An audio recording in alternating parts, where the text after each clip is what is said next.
All right, I think we're going to go ahead and get started. So thanks to everybody for coming out today. I don't know what the weather is like across the rest of the country, but it's a beautiful day in Iowa today. Not as warm as I'd like it, but I think that's coming. Really excited to have Randy Fox with us today. Randy joined CGRC about a year, 9 months ago, and he serves as our regional advisor in the Chicago area.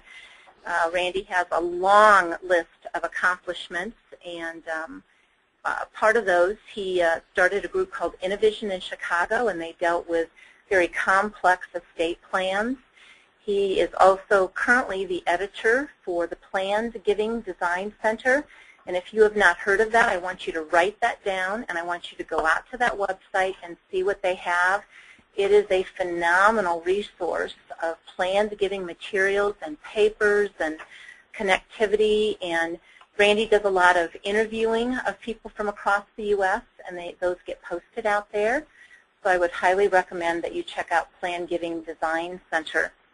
Today, Randy's going to talk about the dizzying dance of designations. Just as a reminder, we're going to hold all questions until the end, and those of you who have signed on from your office, if you'll just type those in, we'll take a look at those when we get to the end. At the end, we'll not only open it for questions, but we'll talk about some upcoming webinars that we have. And in fact, one of our collaborative partners, Brian Klons, who's out in Florida through the Charitable Solutions LLC, has a couple of topics that I would highly recommend all of you participate in, and I'll give you that information. I don't know if some of you have heard of a term called pooled income funds, but that's something that's really starting to come back into fundraising and planned giving. And I want to make sure that if you don't know about that, or if you know, as me, just enough to be dangerous, that you participate in this and you get a little more informed about that.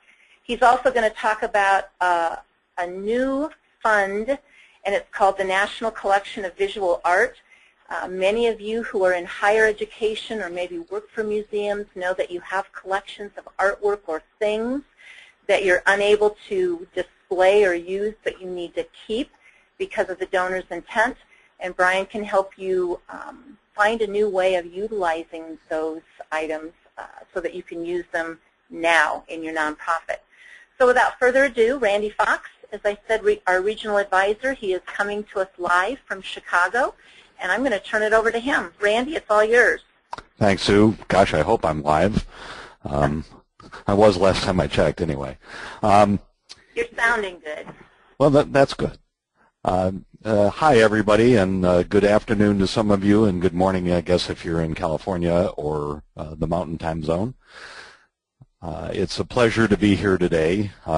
This is kind of this topic is going to really go cover a couple of things. One is to just give you a sense of who might be involved in the making of a planned gift and what the roles would be, but also to talk a lot about the fact, one of my real beliefs after doing this for a very, very long time, that charitable giving is a team sport, and it's best done in collaboration with other professionals. So let's start, and my slides aren't working. There. First of all, who's at the table? The question comes up in every gift. Who's involved in the gift beside the donor and the charity? And that can be a number of different players, and we're going to talk about them. But it's really a team of professionals. That professional team can vary from every gift. They're all important. They all do different things. Getting them to work together as a unit can be a challenge. But for those of you that are on the planned giving side of this conversation, the charities, if you look at the research and the studies that are going on, it appears that donors are going to their financial advisors, lawyers, or accountants before they're coming to charities to make big gifts. Not 100% of the time, but more and more. So it's important from the charity's perspective not only to know who these people are and what they do, but also to extend your reach out to them so they know who you are. I can tell you after 30 or 35 years of being a financial advisor, the number of charities that called on me and let me know who they were and what they did was extremely small, even though my practice was focused on charity and my clients making big gifts. So, who are these people? First of all, this would be, I would say, the main components of any charitable gift, any large charitable gift, any planned gift. First and foremost would be, and these are not in the order that I like them or think about them, they're just in the order that I put them on the slide. So no one is any better than anybody else. In fact, I am a huge proponent of the fact that this is a team of equals. Everybody should be treated as equals, and they need to be able to talk to each other as equals. So first of all, the attorney. And the attorney might have, all attorneys are generally JDs. The LLM designation means that they have a master's in taxation, which means they specialize in things about tax. And an AEP is another designation that a number of attorneys have, which means that they're accredited in estate planning. And obviously charitable planning ties into estate planning completely, and that designation just means that they've studied more and got another designation. Doesn't mean they know more about charitable planning or use it all the time, but very, very few attorneys carry this designation. So those that do tend to have been more interested in the estate planning aspects of all things that attorneys do. Next are CPAs and accountants. Let me go back to the attorney's role, I'm sorry, before I move on to accountants. Attorneys are important in a number of ways. A lot of us advisors like to see attorneys as the folks that draft the documents, and attorneys don't like to be seen that way. At least the attorneys I know don't. The very good charitable estate planning attorneys, the ones you want to have involved, know the strategies, techniques, rules, and all the things that can get you in trouble, and will do their best to keep you from getting in trouble. So when someone comes to you with what sounds like a great gift, but it isn't because of restrictions on the property or a mortgage on the property or something that you hadn't thought of, they will do their best to bail you out. And the best attorneys are also great counselors, which means they know how to talk to the clients, they can make things make sense to them, and they can really help them think through the issues of giving whatever it is they're about to give away, what the consequences are to their families, what the consequences are to them, and what the consequences are, you know, down through multiple generations. So key part of the team. And attorneys have to draft documents. Us financial guys and CPAs are allowed to do that. We get thrown out of the business. So there are a critical part of any planning team and need to be regarded and respected because of that. Enough said about attorneys for now. Accountants. Every planned gift that I'm aware of has a tax consequence, sometimes multiple tax consequences. So involving a CPA in a donor's planning is extremely important. There's a computation as to the tax deduction that's available. There's a computation as to the tax deduction that can be used. There is a computation of the tax consequences that might attach to the gift if the gift has, again, if it's an encumbered gift or any of the number of other things that CPAs watch over. Furthermore, if a gift does take place, the CPA must be able to report it properly on the tax return, and may have to do additional accounting after the gift if it's a gift to a charitable remainder trust or a gift that requires additional administration along the way. Most common designation for CPAs is CPA. Some people that are accountants are not CPAs. They just practice as regular accountants. A higher designation for CPAs might be Master of Science in Taxation, an MST.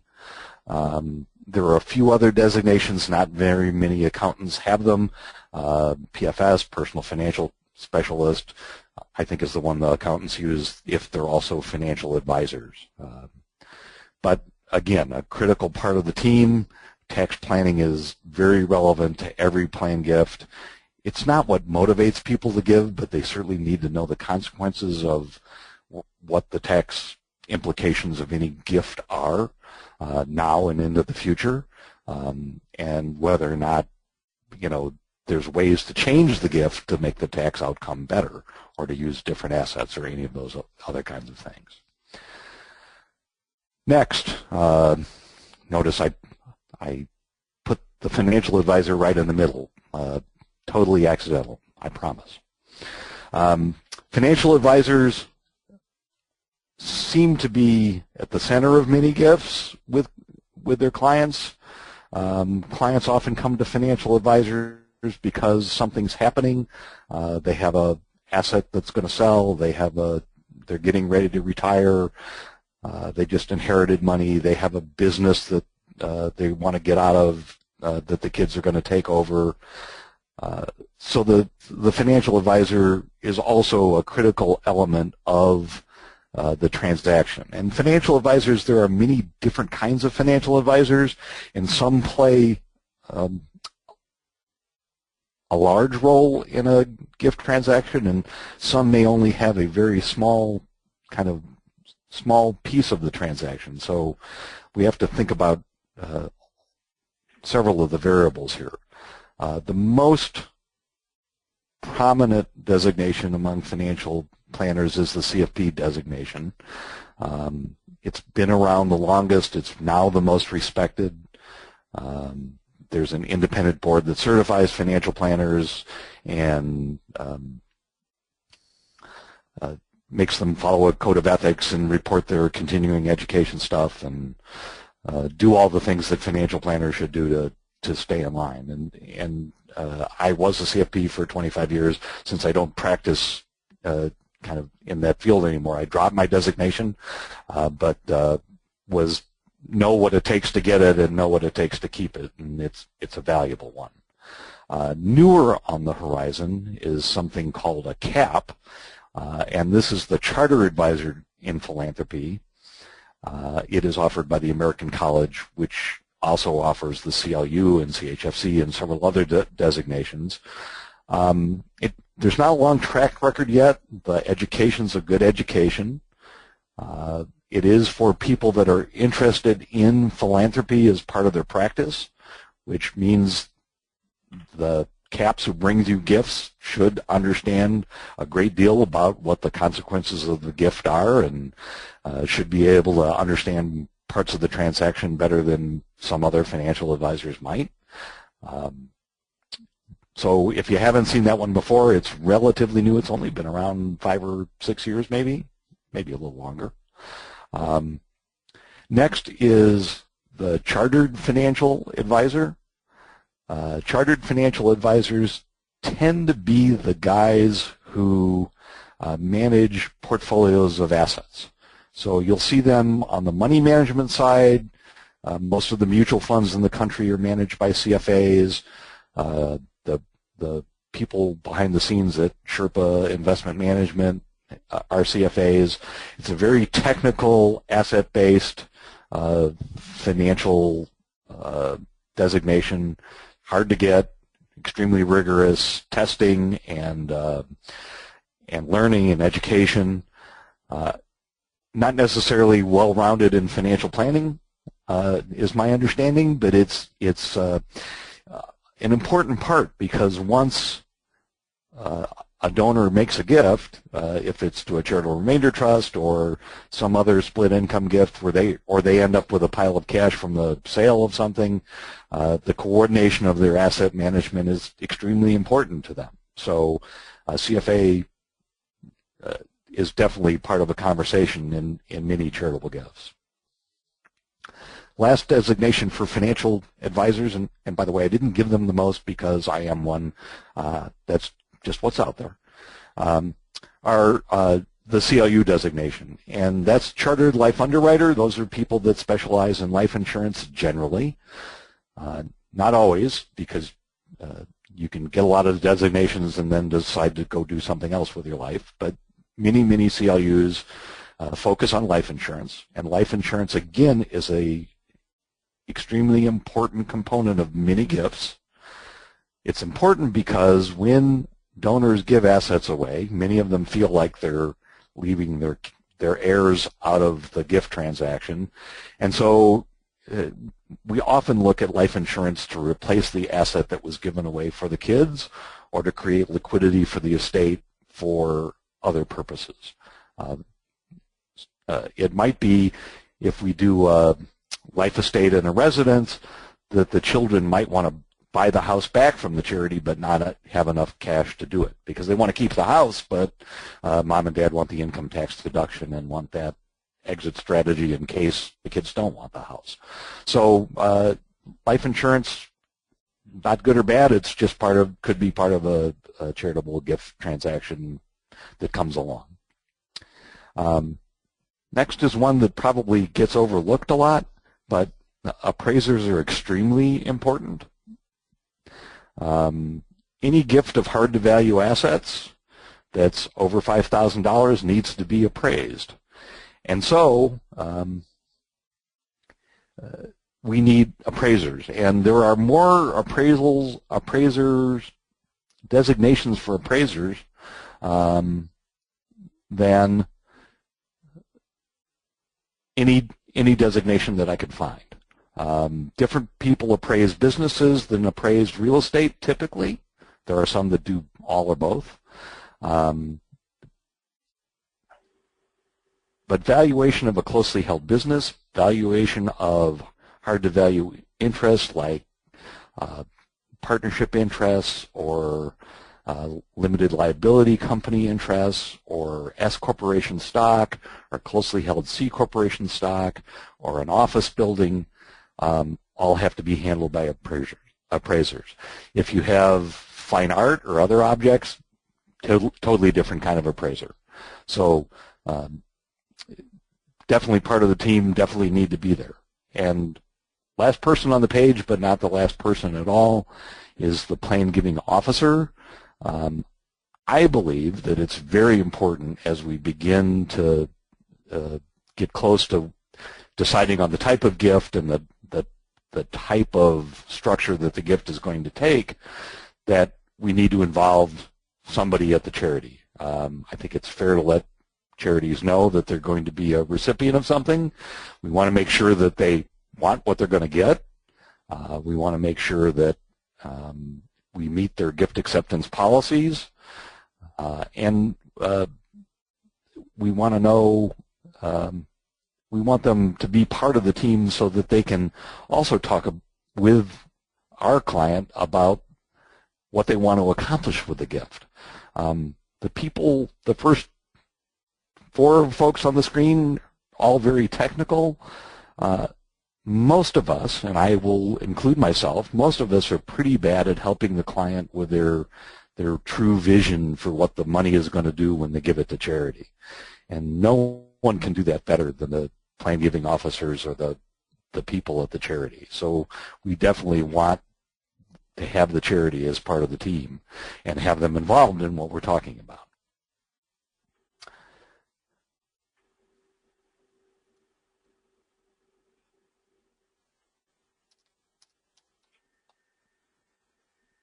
Okay.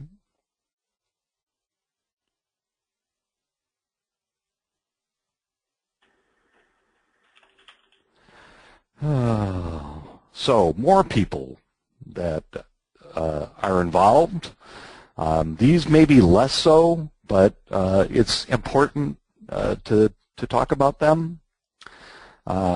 These are less than the usual suspects. These are the unusual suspects. They don't apply in every case. They might apply in some cases, but it's good to know who they are and what they do, and it's good to have a number of them that you can call on if you need them. First is a trust officer. Trusts that we create generally need a trustee. Sometimes that trustee is a family member. Sometimes it isn't. Sometimes it's a good idea to have the family member as a trustee. Sometimes it isn't. So it's good to be in relationship with a trust officer, because trust officers have a lot to do with the day-to-day ongoing happenings of a trust instrument. Second person on the list is a realtor.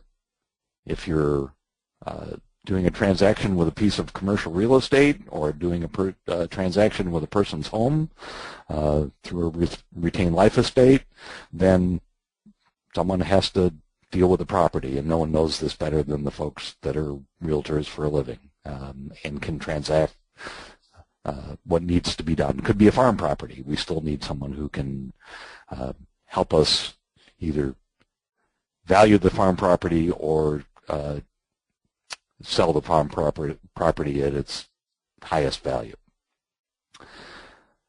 Next comes along a trust administrator, who is somebody different than the trust officer.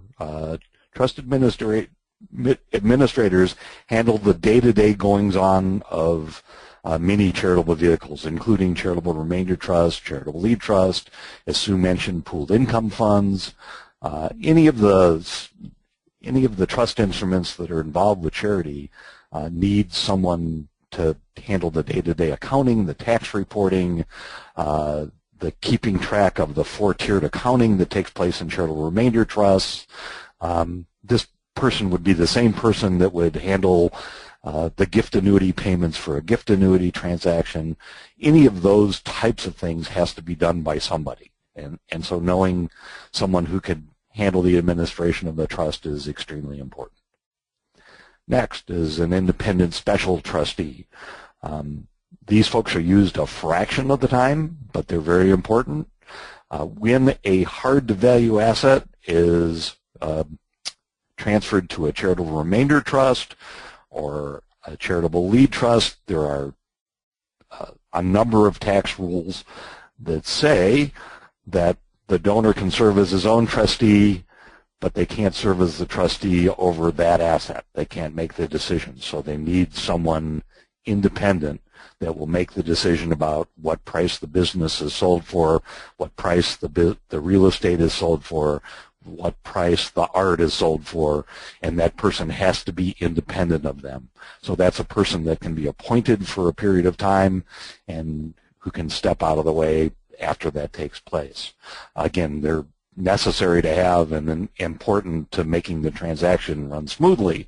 They may not be permanent, but they certainly have to be in place at the right time to do the appropriate job. Next is a family facilitator. And again, this doesn't happen often, but it does happen, and it's important. And in many families getting ready to make a large gift,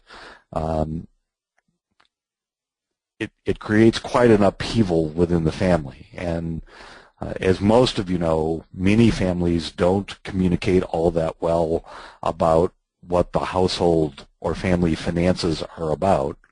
And it's often necessary to have someone facilitate a family meeting that will help the family determine the best way for the family to approach their philanthropy. There might be differences of opinion. There might be children that want to be involved and children that don't want to be involved. The best way to get this all out on the table is through having somebody who's a professional to facilitate the family in a meeting, because families often don't know how to talk to each other well. Children don't know how to give their feedback to their parents and have it heard properly sometimes. So in many families, especially families preparing to make large gifts, philanthropy can be something that brings the family together if it's done properly. And I always like to see it done properly. I think it's extremely important that family communications is at its best when families are giving, and often the best way to do that is to have a professional facilitator help in that process. There are a number of these folks around the country. I'm fortunate to know many of them and have utilized them a number of times because there's just some things that they handle much better than I handle. And it's also very important that we all know what we're best at and what we're not best at, and to bring in people who are better than us at other things to do their job well. And that's what this presentation is all about, is to create a working team of collaborative advisors who all know each other, like each other, trust each other, and can work together in harmony so that the family gets what they want and charity gets what they need, and all the advisors enable that to happen.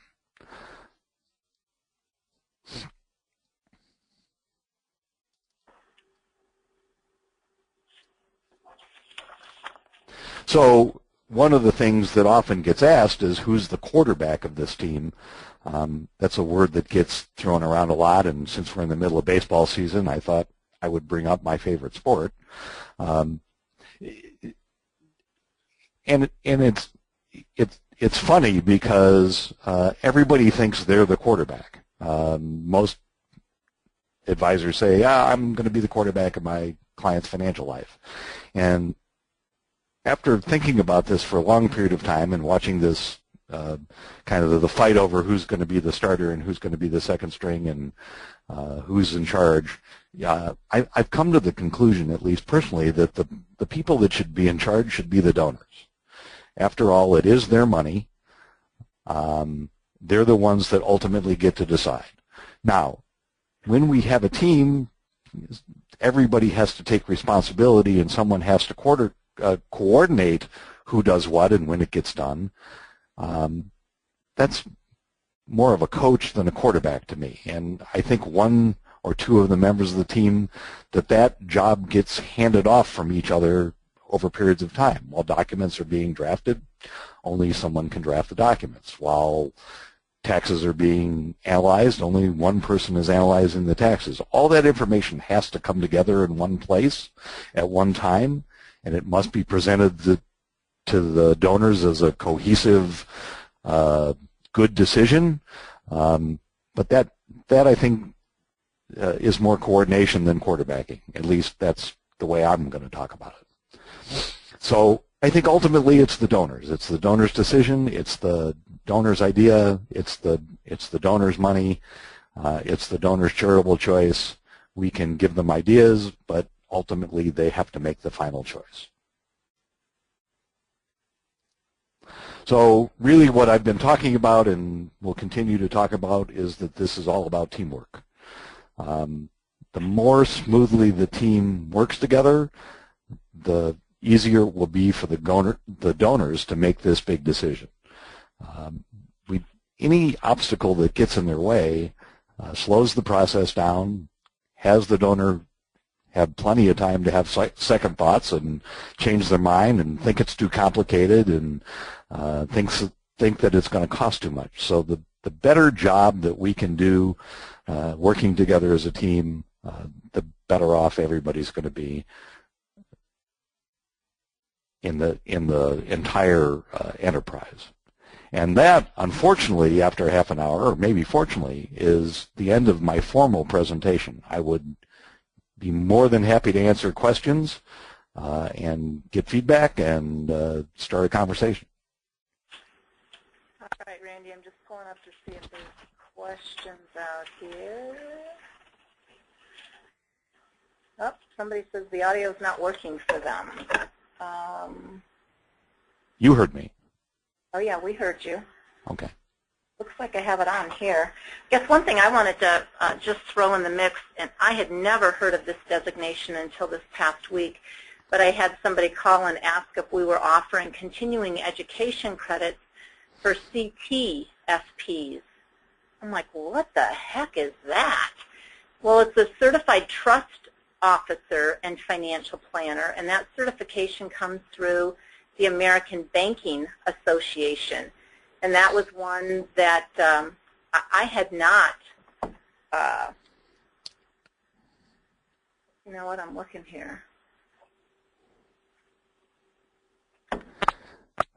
Well, I will tell you, if you search around on the Plan Giving Design Center's website, and by the way, for everybody, if you just do pgdc.com, there's a list of all the designations, and it's very hard to keep up. There are now certified divorce planners and certified retirement planners and certified kind of everything, and I think it's becoming very confusing. So what I did in this presentation is I highlighted the ones that I thought were the most current and authentic, I guess would be the way I'd say it. I'm not trying to pick on anybody, but there are a lot of designations out there where you can kind of take a course over a weekend and get certified in something. Now, I have heard of the Certified Trust Specialist. I did not think to add it to this presentation, but it's actually that's a very well respected. The American Banking Institute is a pretty respected and effective organization. So the other one I just want to comment on, Randy talked about the CAP designation, the Chartered Advisor in Philanthropy. That's really a designation that is relatively new, but really becoming very I guess sought after in the fundraising industry. I know a lot of community foundations across the country are advising their staff that work with donors to become CAP designated. So know that that's not something that's outside of any of your reach. Anyone can do that CAP designation, and if you are working with donors on gifts, and particularly major gifts or planned gifts, I would highly recommend that you check out that CAP designation. It really can be a very effective tool helping you to better understand some of the basics about some of the gifts and how to answer questions and how to bring in various resources. I've been amazed in the last 12 months when I talk with nonprofit professionals who have that designation that now their donors are starting to look for that because they understand what it is. So know that it's not just for people who are in the financial industry. It really is a designation not only for CFPs to get on top of their already financial planning accreditation, but for many of you who might be a CFRE or might just be a fundraiser who has come up through the ranks, it's something you should check out. You can get that designation in a year.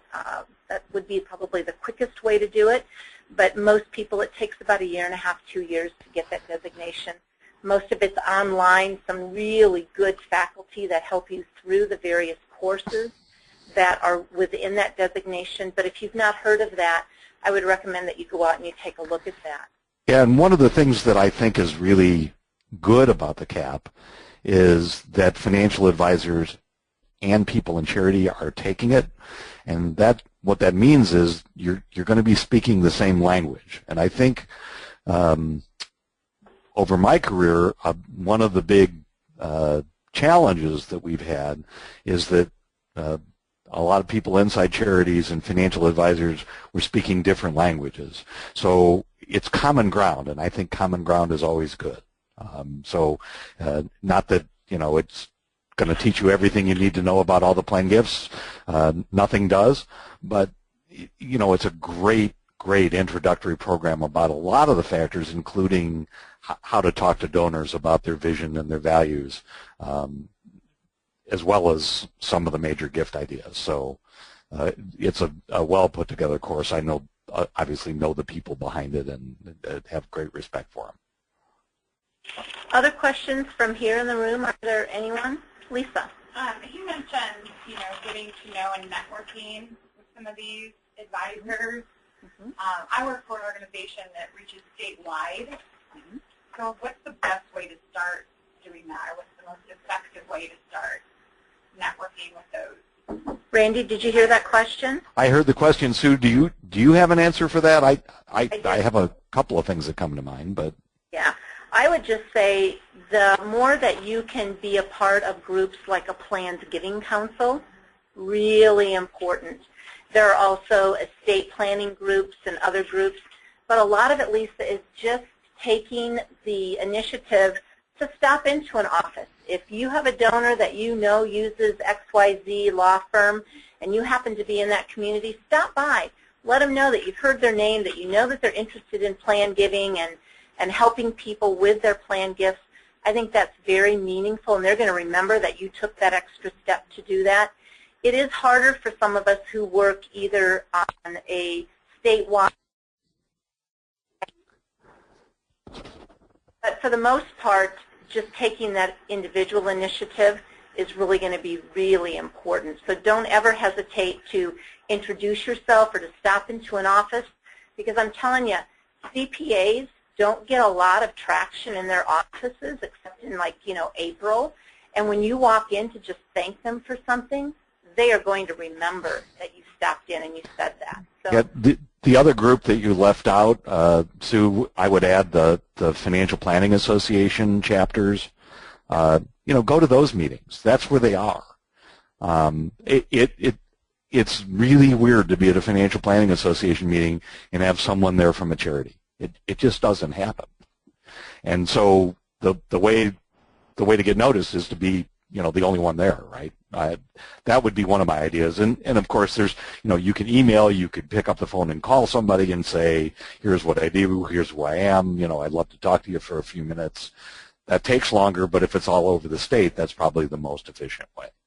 Right.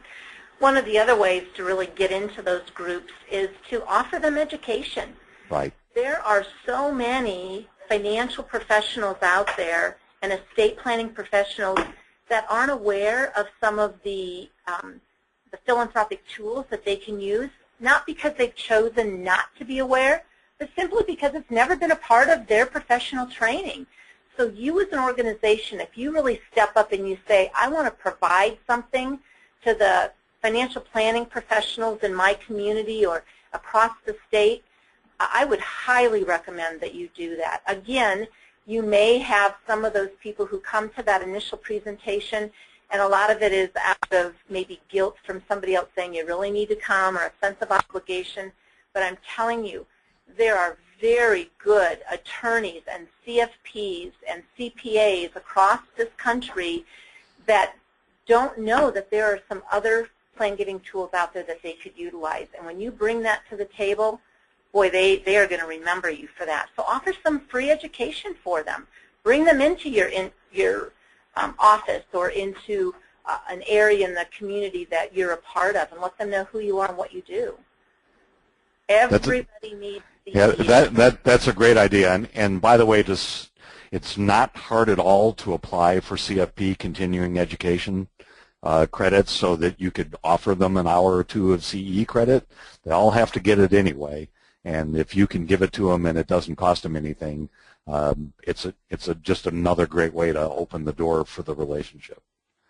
Yeah, absolutely. Because I can tell you as a financial advisor, where we fail, we can get the donor, all the way through the gift pretty well until they have to decide where the money goes. And after that, it's just not my area of specialty. I mean, I know the general, categories, and I can send them to the big organizations, but if they have some particular need or desire, having someone who can really tell that story to them is a vital part. As a matter of fact, it's probably what really will ultimately get the gift over the top, because gifts aren't made so people can save taxes. They're made so that they can change something. And, us financial guys and lawyers usually don't think that way. We think it's about the transaction, and it's not. It's about, they want the world to be different somehow, and if you can show them that part of it, we need that. I had made a comment about that CAP designation, and that many of the community foundations across the country are encouraging their staff members to get that. The other trend that we're seeing is that there are more and more donors who actually go to their community foundations to seek advice. A lot of donors are now creating donor-advised funds at their local community foundations. So one of the other professional groups that you want to make sure that you have contact or connection with at least once a year would be your local community foundation, or the community foundations within the realm of where your programs and services are provided. Make sure they understand what you do, why you do it, who you serve, and what your needs are. And they can really help to be a collaborative approach into getting in with other financial professionals and into those professions as well. Other questions anyone has? I told you at the beginning I was going to talk a little bit about a couple of webinars coming up, and you can actually go out to the CharitableSolutionsLLC.com website and find these. But the two that I think you really want to look for would be, they call it webinar number 3, National Gift Annuity Foundation and National Pooled Income Fund. It's going to be an overview of what a PIF is. They're going to give you some facts and then go through a couple of case studies. The other one would be webinar number 2, again, which is that National Collection of Visual Art. Both of those are being held on May 13th and 20th at different times. I believe they're also being recorded. So if that's something that is of interest to you and maybe you're not a place where you can write this down, just email us or email Randy and let us know, and we'd be happy to get that off to you. I want to thank everybody for taking their time today. Randy, thank you for taking time out of your schedule to present today and going over what sometimes can be a really frustrating and confusing litany of designations. You're never sure who it is you're talking to or what their role is at the table. This has been very beneficial.